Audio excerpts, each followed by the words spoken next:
Oh. Lo dijo todo bien. Ah, el viento el que se dio cuenta.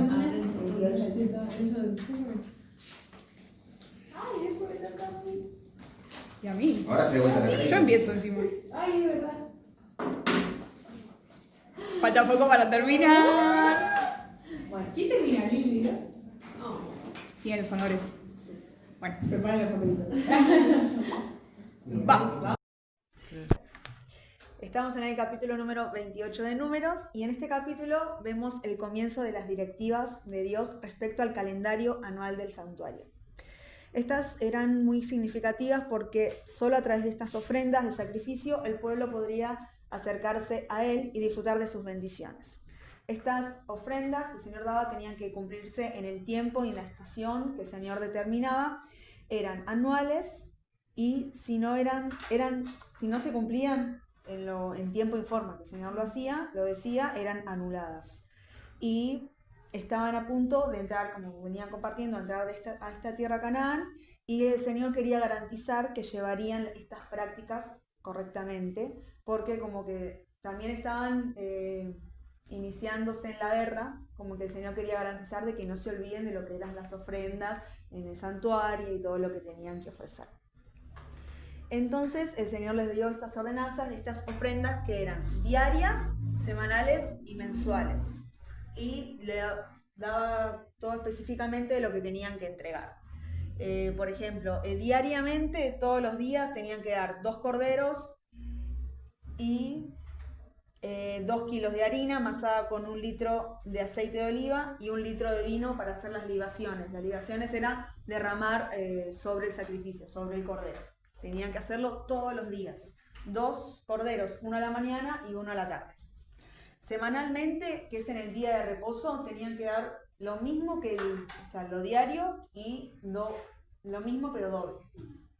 O sea, además de 2 corderos, otros 2 corderos, 4 kilos de harina y más otro litro de aceite. 4 corderos. Tenía que ser, al final 6. Porque de todo lo diario, lo que después se sumaba en lo semanal y en lo mensual, se tenía que dar igual. Entonces, además de los 2 corderos, se te daban 2 corderos más. Todo el doble.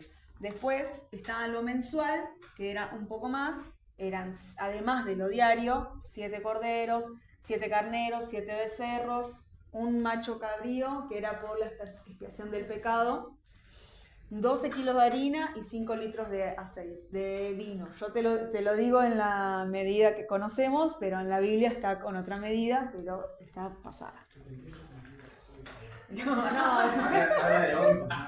Sí, un kin de harina. Bueno, yo te lo sumé y sería esas. Gracias.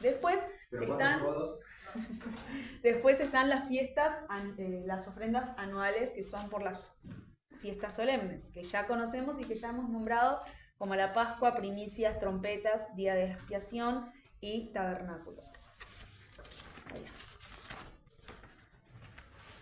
Bueno, en lo que es las Pascuas, que seguramente que ya hemos dicho la fecha en la cual estaba, en el primer mes, en el día 14, estaban las Pascuas, duraban 7 días, el primer día y el último día no debían hacer nada, debían solamente reunirse y adorar al Señor, y las ofrendas de las Pascuas y las primicias eran iguales a las mensuales, además de las diarias, que todos los días se tenían que hacer.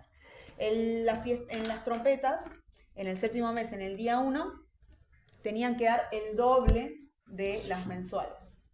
Y en el día de la expiación, también el doble.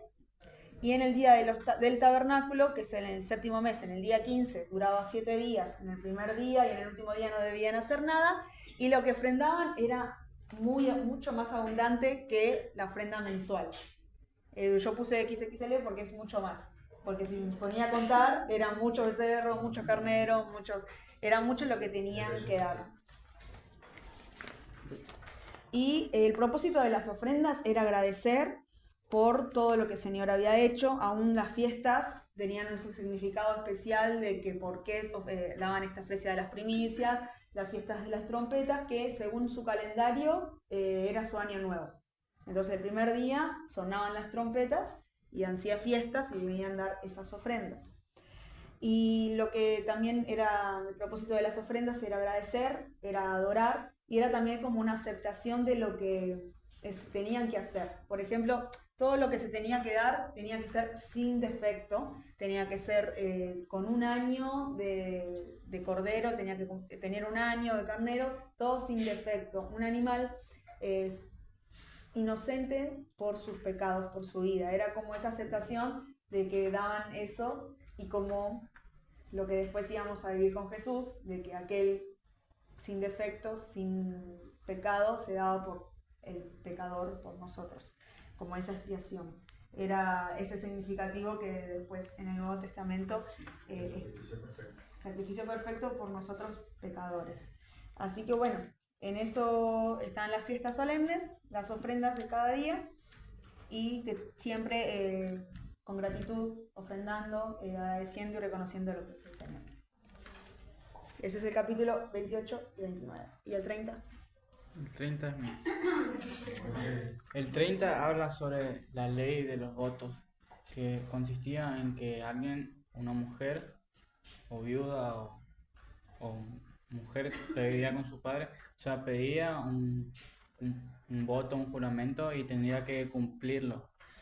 Y bueno, y en este caso, si una mujer hacía un pacto, digamos, un juramento hacia Dios y vivía con su padre, si él se oponía a eso, la ley, o sea, el voto quedaba anulado y Dios le perdonaba, como que no le validaba porque el padre no lo aceptaba.